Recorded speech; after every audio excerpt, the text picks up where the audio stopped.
Hello everybody, it's Mama G here, and I am ever so glad to be joining you for some stories about being who you want and loving who you are. Now, as you may know, February here in the UK is LGBT History Month, and as with any important LGBT event in the UK's calendar, it has meant that I have manifested myself at the Museum of Liverpool, and I am delighted to be here, even virtually, because I love telling you all stories, and I can't wait until I get to tell you all stories in person again. Now, today I have a brand new story for you called Once Upon a Time, which is an LGBT fairy tale, because I think there's a bit of LGBT representation missing from the more traditional fairy tales, don't you? Well, I hope you like it, because I loved writing it, and then I've got some other exciting stories to share with you. So let's get going, shall we? It's story time with Mama G. Come and hear a story with me. Love who you want to be, who you are. Learn these lessons and we'll go far. It's story time. Story time. Story time with Mama G. Once upon a time, in a land far away, lived a handsome prince, and the prince was gay. So were his mums, for in this land, ladies loved ladies and men held hands. And this kingdom was beautiful, calm and serene, ruled as it was by a couple of queens. But deep in the forest, our witch was spelling a spell that would lead to ne'er-do-welling, for she had been spurned by one of these queens, who now ruled the kingdom calm and serene. But revenge would be hers, for in the years since, witch had plotted a plan to entrap the prince. And today, Prince Danilo turned 18. If you follow fairy tales, then you know what this means. It means that his parents had a party planned, for now was the time to find him a man. And they had their sights set on handsome Prince Tom, the most handsome prince from the neighbouring kingdom. And the two princes had been friends for years. They'd shared smiles and laughter and sometimes some tears. And the queens had seen the boys' eyes meet across many crowded rooms. It was really quite sweet. So all they needed was a little shove, and then the two kingdoms would be united by the prince's true love. And Prince Tom and his horse were on their way, but the witch, of course, would cause a delay. She saw Tom coming and saw her chance to instigate a plan to destroy romance. She cast a spell upon the horse that caused the horse to stumble, and then from the horse Prince Tom tumbled. He called for help, and the witch appeared, but dressed as a knight, so he wasn't afeared. Back to her cottage she took the prince, and you could say he's not been seen since. And there she cast a spell that was far from shoddy, for it gave her the form of Prince Tom's body.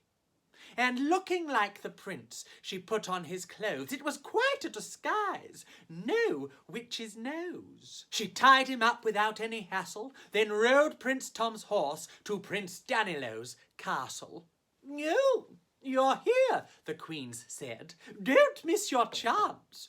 Danilo is about to dance his first dance." And the witch quite agreed she had to move fast. No kiss by sunrise, and the spell wouldn't last. Even better, marriage would be ideal. When they were wed, she could finally reveal that he'd married a witch, and now for life, instead of a husband, he had a wife. And revenge would be wrought on the bully queen, who spurned her for someone who wasn't as mean. Prince Danilo and his beau waltzed around the hall. It would be no surprise, but he was having a ball. Danilo looked into Prince Tom's face, of which there was no trace. "How lucky I am," Prince Danilo said, "to love my best friend do you think we should wed? The hall fell silent. What would Prince Tom say? Would that there should be a royal wedding today? Tom said carefully, I think you can guess. My answer, my dear, is of course yes. The whole room cheered. The queens were delighted, and the witch was thrilled that their wrongs had been righted. She leaned in for a kiss to claim her man, but the prince refused. Oh, that wasn't the plan. My darling, let's wait until we are wed. When shall that be? At sunrise, he said. Yeah, sunrise? I can't wait, Prince Tom cried out. Then why, my darling, do you scream and shout? Because I'm happy to have finally found my bloke. Then why from your ears is there pouring green smoke? Oh no, she was angry. All would be revealed. That's not the prince. That's a witch, a queen squealed. I recognize that smoke from when I saw you last and told you our love was a thing of the past. Get out of here now. Get away from my son. And whatever spell this is, I want it undone. It's too late. For that, you need a prince. And don't you remember earlier in the story? He's not been seen since. And besides, Prince Danilo asked for my hand. We'll be married at sunrise, just as he planned. Said the other queen, hold on, I've got an idea. I think Prince Tom's steed might still be here. And out of the castle she shot with her wife on the way to the forest to save their son's life. But the witch wasn't stupid. She cast a spell to make the trees in the forest grow and swell. This slowed the horse down and they lost their way. Perhaps they weren't going to save the day. The forest was dark. They were lost and afraid when they heard cries of help being plaintively made. They followed the voice, and where should it lead? But to Prince Tom, tied up on his knees. The queens rushed in and did what they could. Hurry up, said the horse. Let's get out of this wood. At least I won't get lost now that it's almost light. Oh no, said the queens, that can't be right. But it was. The sun was starting to rise. Prince Danilo would soon be the witch's prize. But don't worry, this is a fairy tale, of course. They hadn't realized that was a flying horse. They arrived at the castle with the wedding underway, and the sun was so risen it was almost day. Prince Danilo looked sad, which made Prince Tom's heart break. Stop it, he shouted. This wedding is fake. He ran down the aisle and pushed the witch aside. Danilo, my darling, you nearly had a bride.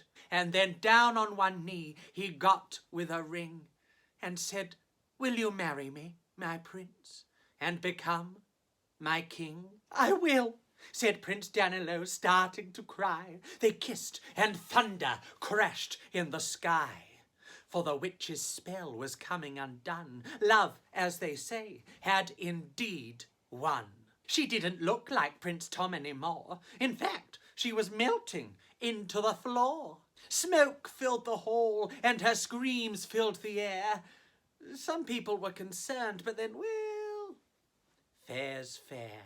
And when she had finally disappeared for good, Princes Danilo and Tom got married, as they should. The horse was ring-bearer, and the queen's bridesmaids, and the wedding was talked of in the kingdoms for days. Prince Danilo's and Tom's lives were filled with joy, love, and laughter. You could say they lived happily ever after. Oh, isn't that a lovely story that was called Once Upon a Time. And I would say it was lovely, wouldn't I? Because I wrote it. And now I'm going to share with you another story that I wrote. In fact, this is the very first story that I ever wrote, and I performed it quite a few times in the museum's atrium. But this is a very special version. This is the story of the fairies, Fran and Vera. But look at that! It's available as a book. And you are some of the very first people getting to see it in its book form. Oh, you lucky things. So this is The Fairies, Fran and Vera by me, and with illustrations by Anushka Sutherland. Fabulous Fran was a fairy. Vile Vera was one too. They lived together in fairyland, where dreams seemed to come true.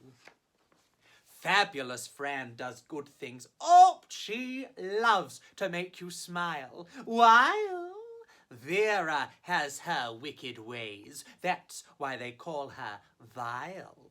Now, good things come in many forms, like deeds and open hearts. And Fran knew this very well. You see, she was very smart. But vile Vera thought differently. She wanted the world to be bad. She wanted it full of hate, not love, and she wanted to make us mad. Coffee? Asked Vera at breakfast. Oh, don't mind if I do, said Fran. And what have you got to do today? No, I've got a plan. A plan? Said Fran. Oh, that can't be good. What are you up to, Vera? The coffee poured. Our villain implored that Fran move a little nearer.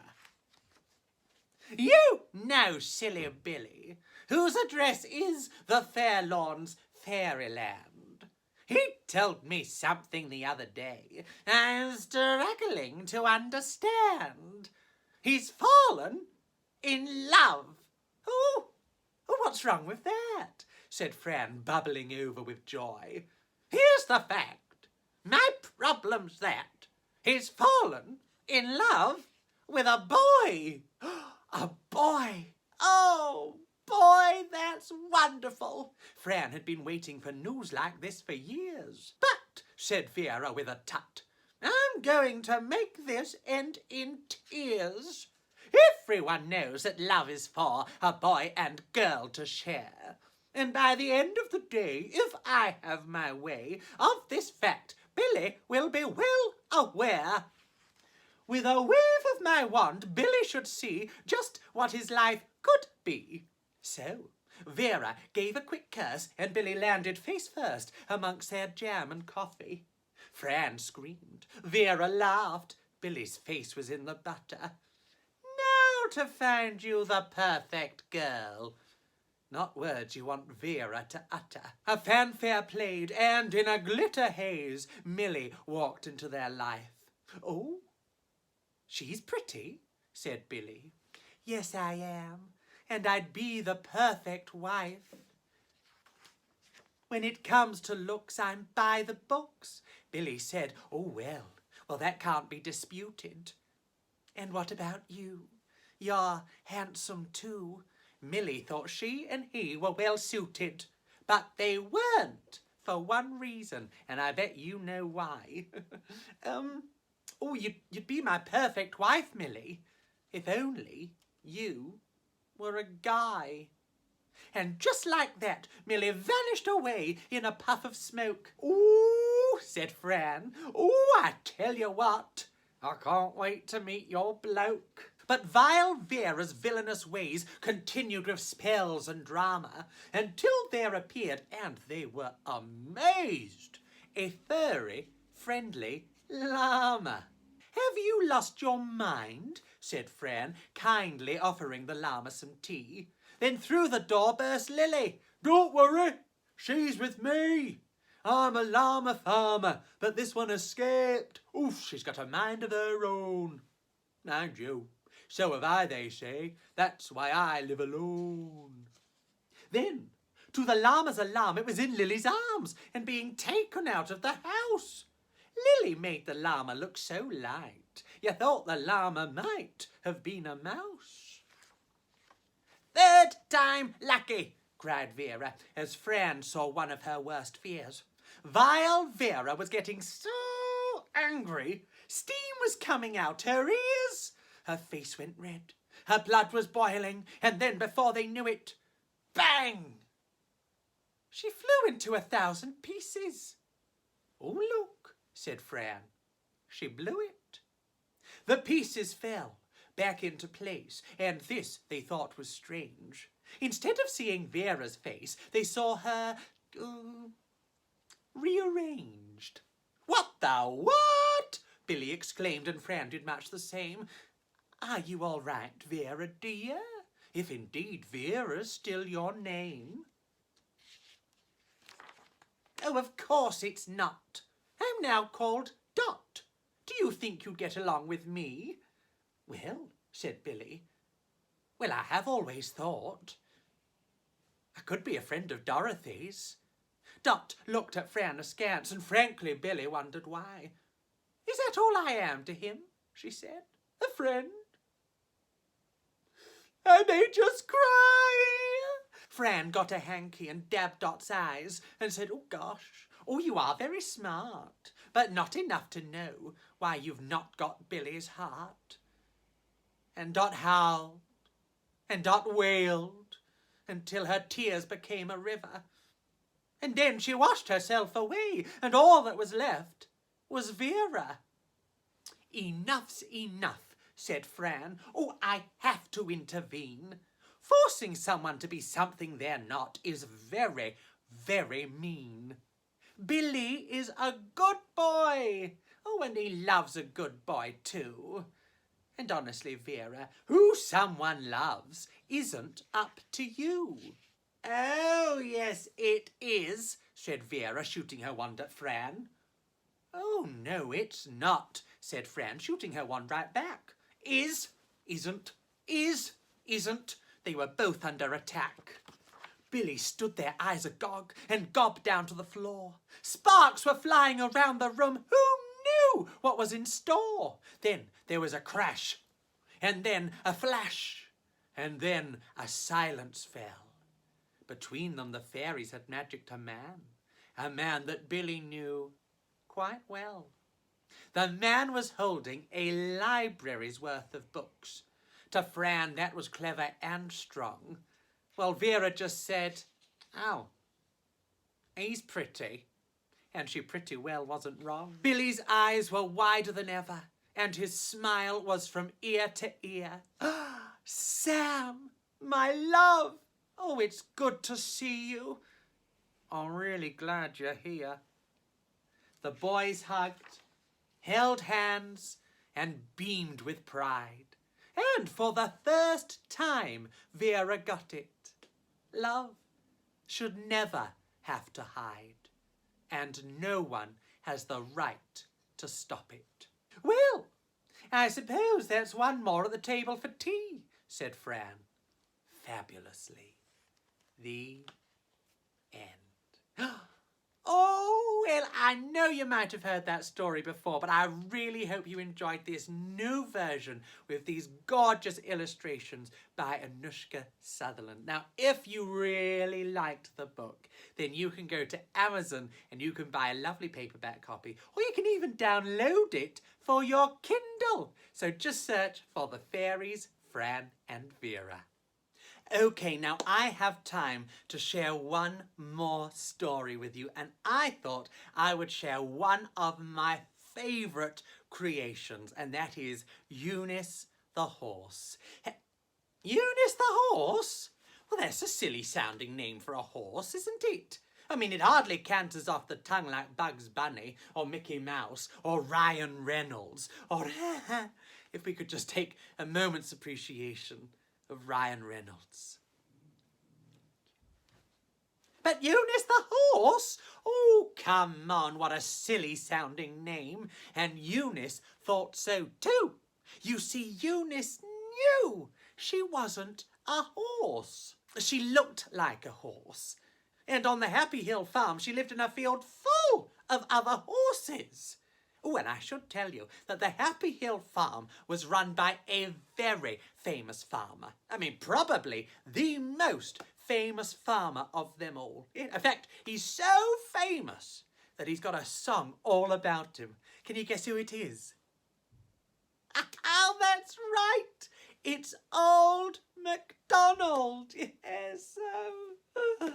You'll never guess what we're about to sing.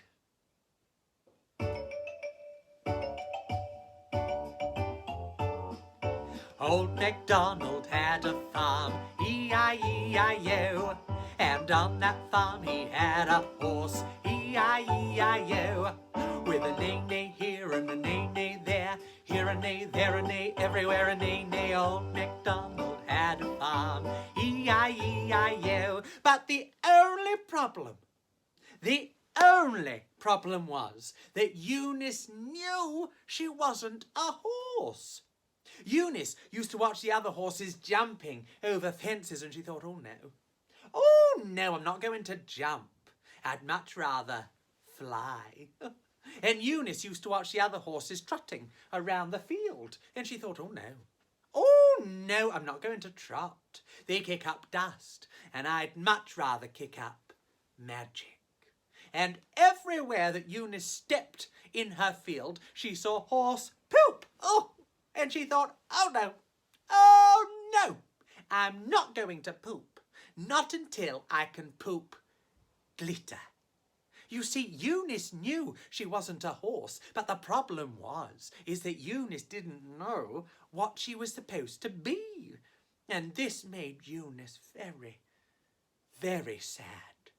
Well, one day, Eunice's best friend, Hortense the horse, now that is a good name for a horse. Well, one day, Hortense the horse decided to intervene. Eunice, she said, there's a whole world out there, and I think it's time for you to explore it. So, Eunice took a leap of faith and jumped over the fence with Hortense. Now, the two horses had barely landed when Hortense saw her best friend trotting off to investigate some large, pink, round objects that were playing in the mud. Now, at this point, I do need to introduce you to somebody rather important. So I want you all to say a great big hello to Eunice the horse. Everyone say, hello, Eunice. Hello. Oh, look, she's waving. Isn't that cute? Now, Eunice was about to meet something large, pink, round, that lived on the farm and liked playing in the mud. Who thinks they might know what she's about to meet? Oh, well, there's only one way to find out.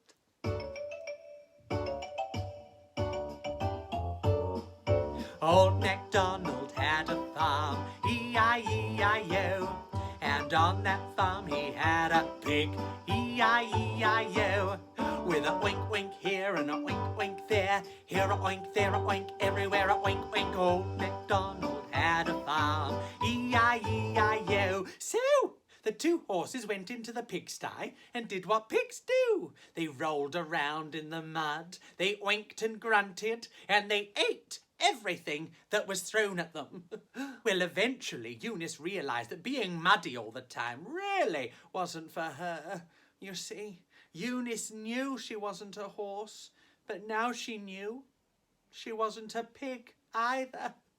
So the two horses went to the next field. Now, in the next field was something much bigger than a pig, quite often black and white, and might even help us with our breakfast, unless we're vegan.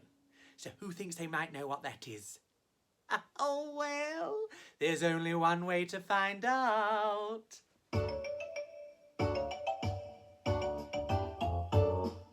Old Macdonald had a farm, E-I-E-I-O.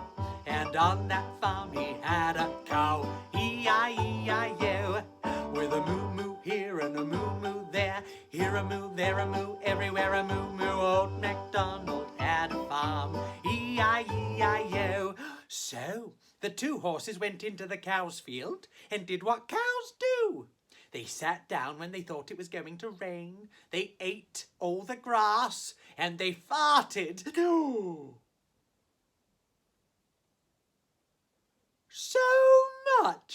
thought they were about to destroy the planet. Oh, well, eventually Eunice realised that eating so much grass you had to fart all the time really wasn't for her. You see, Eunice knew she wasn't a horse, but now she knew she wasn't a cow either. So the two horses went to the next field. Now, in the next field was something smaller than a cow, quite woolly, and might even help us stay warm in the winter. Who thinks they might know what that is? Oh, yes, well, there's only one way to find out.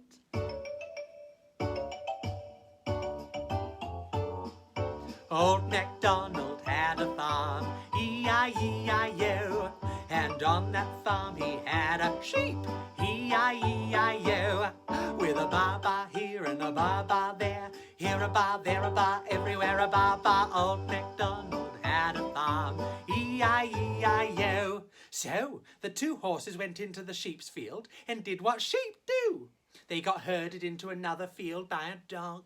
They blindly followed the other sheep around, and they panicked every time they smelled mint. Well, eventually, Eunice realised that she was far too independent to be a sheep. You see, Eunice knew she wasn't a horse, but now she knew she wasn't a sheep either. And that night, Eunice cried herself to sleep.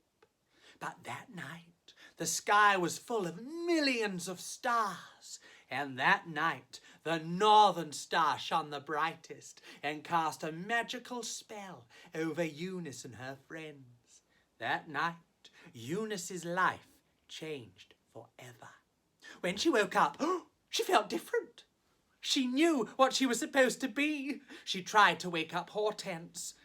Oh, what is it? Hortense, I know what I'm supposed to be, but I need your help to make the changes. Now, the first thing that Eunice needed was to be able to poop glitter and rainbows. So the two horses galloped down to the farmhouse. Hortense did some reconnaissance to make sure that nobody was watching.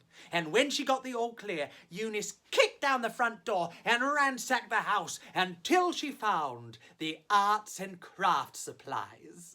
Now, Hortense was a little bit surprised to see her friend eating glitter like it was the finest hay, but she knew not to question someone following their dreams. Now, the second thing that Eunice needed was to be able to fly. Oh, well, the two horses caused havoc in the chicken pen, plucking the birds of their feathers. Hortense was a little bit surprised to find her best friend sticking feathers to her back with glue from the farmhouse, but she knew not to question someone following their dreams. And the final thing that Eunice needed was a horn. But where was she going to get one of those from? They looked all over the farm, and they couldn't see a rhinoceros or an antelope or a bison anywhere. Could this be the end of Eunice's dream? And then Hortense realised, turn that glue stick upside down. Oh, well, even though it was her idea, Hortense was still a little bit surprised to see her best friend sticking a glue stick to her forehead, but she knew not to question someone following their dreams. Now, the transformation was complete.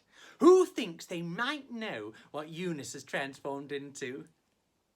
Oh, well, there's only one way to find out.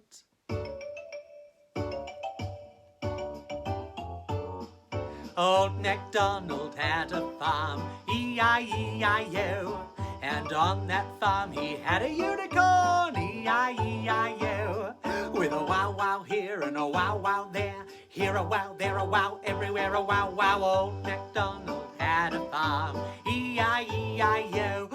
Eunice the unicorn? Now that sounds right.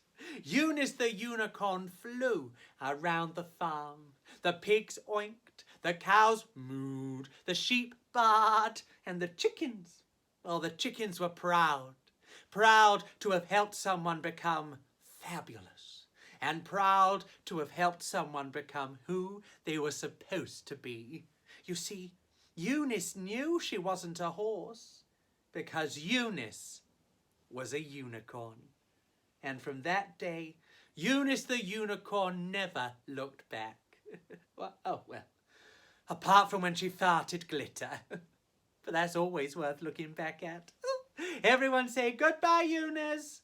Bye. Oh, lovely Eunice there. Well, thank you so much for joining me for this special Museum of Liverpool story time with Mama G for LGBT History Month. I hope you've had as much fun as I have, and I really hope I get to see you all soon. Now, if you'd like to keep up to date with my adventures, you can find me on Facebook, Instagram, and YouTube. Just search for @MamaGStories, and don't forget to keep an eye on the Museum of Liverpool's social media and website, because they have done amazing things this month for LGBT History Month, and they've got so many other wonderful things they're constantly posting. Now, I'm going to leave you with a brand new song called The Glitter and Shine. Oh, it's funky, isn't it? Why don't you get up and have a dance? That's right, here we go. Waking up in the morning, I don't want this day to be boring. So I put my favorite clothes on and my favorite shoes on, and it's time to go outside. Even if I feel forlorn, I listen to those trumpet horns. Get rejuvenated, feel invigorated, can't wait to start the day. I do a step with my left hand, then a strut with my right. I wiggle my hips and I'm feeling alive.